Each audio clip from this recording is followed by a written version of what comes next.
নিহিতা গল্প লিখতে ও পড়তে খুব পছন্দ করে। সে বিভিন্ন জায়গায় ঘুরে ঘুরে বই নিয়ে আসে। অলস সময়গুলোতে একটা সঙ্গী পায়। বলতে গেলে বই তার একমাত্র বন্ধু। নিহিতার বাবা মারা গেছে 1 বছর হলো, আর মা তো তার জন্মের পরেই তাকে রেখে চলে গেছে। সে বড় হয়েছে চাচা চাচির কাছে, কিন্তু সবাই চাচা চাচি হিসেবে ভাবলেও তারা নিহিতাকে নিজের সন্তানের মতোই ভালোবাসে। নিহিতার একটি চাচাতো বোন আছে যে সারাক্ষণ নিহিতাকে চোখে হারায়। নিহিতা তার চাচির কাছে আবদার করে বই কিনতে যাবে তার বন্ধুদের সাথে।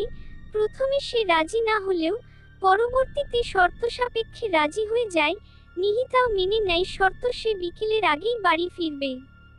পরদিন নিহিতা সকালে উঠে ফ্রেশ রেডি হয়ে নেয়। নাস্তা করেই সে বেরিয়ে পড়ে বই মেলার আয়োজনে। সেখানে অনেক রকমের বই থাকলেও নিহিতার যে একটা বইতেই মন আটকে যায়, বার্ড বক্স। নামটা দেখেই নিহিতার নজর কাড়ে, সে ভীষণ খুশি বইটির নাম দেখে। সবার বই কেনা হয়ে গেলে বাড়ির দিকে যাওয়ার প্রস্তুতি চলে। পুরো গাড়িতে সবাই কথা বলায় ব্যস্ত থাকলেও নিহিতা তার বই এক দৃষ্টিতে দেখে যাচ্ছিল। বাড়ি গিয়েই নিহিতা তার রুমে চলে যায়। সাহেলা চৌধুরী, নিহিতার চাচি, তাকে রাতে খাবারের জন্য ডাকতে থাকে। নিহিতা রুম থেকে বেরিয়ে খাবার খেয়ে নেয়। তাড়াহুড়া করে সে আবার তার রুমে চলে যায়।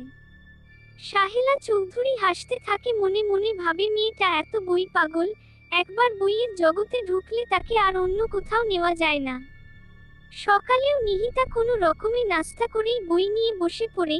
নিহিতার যখন থেকে বই পড়া শুরু করে তার মধ্যে গল্পের বইয়ের প্রতি আকর্ষণ অনুভব করত। সারাদিনের তার একবার হলেও গল্প পড়তেই হবে।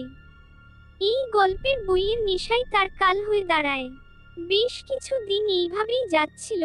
একদিন নিহিতার রুম থেকে অনেক শব্দ আসতে থাকে। যেহেতু পাশেই চাচা চাচির রুম ছিল, তারা নিহিতার রুমের দিকে চলে আসে।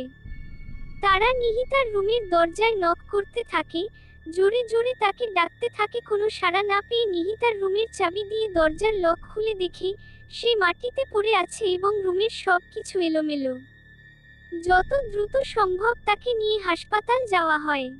ডাক্তার জানায় নিহিতা কিছুদিন যাবৎ অনেক মানসিক চাপে ছিল, তাই সে আত্মহত্যা করার চেষ্টা করেছে। নিহিতা কিছুটা সুস্থ হলে তাকে জিজ্ঞেস করা হয় হঠাৎ তার কেন টেনশনে ছিল। উত্তরে নিহিতা জানায় সে বইটা যতই পড়ছিল গল্পের মোড়গুলো তাকে মানসিক চাপ সৃষ্টি হচ্ছিল।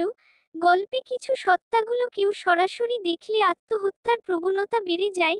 নিহিতার সাথেও তাই হয়েছিল। এরপর থেকে নিহিতার বইয়ের প্রতি আগ্রহ কমে যায়। সে খুব কম বই পড়ে, আর পড়লেও খুব সাধারণ গল্প পড়ে। সেদিন রাতের ঘটনা নিহিতা অস্পষ্টই রেখেছিল। এখন তার সেই ঘটনা মনে পড়লে গা শিউরে উঠে। সেদিন চাচা চাচি না, আসলে সেই অস্পষ্ট সত্তাগুলো তাকে মারা যেতে বাধ্য করত। নিহিতা এখন তার বোনের সাথেই ঘুমায়।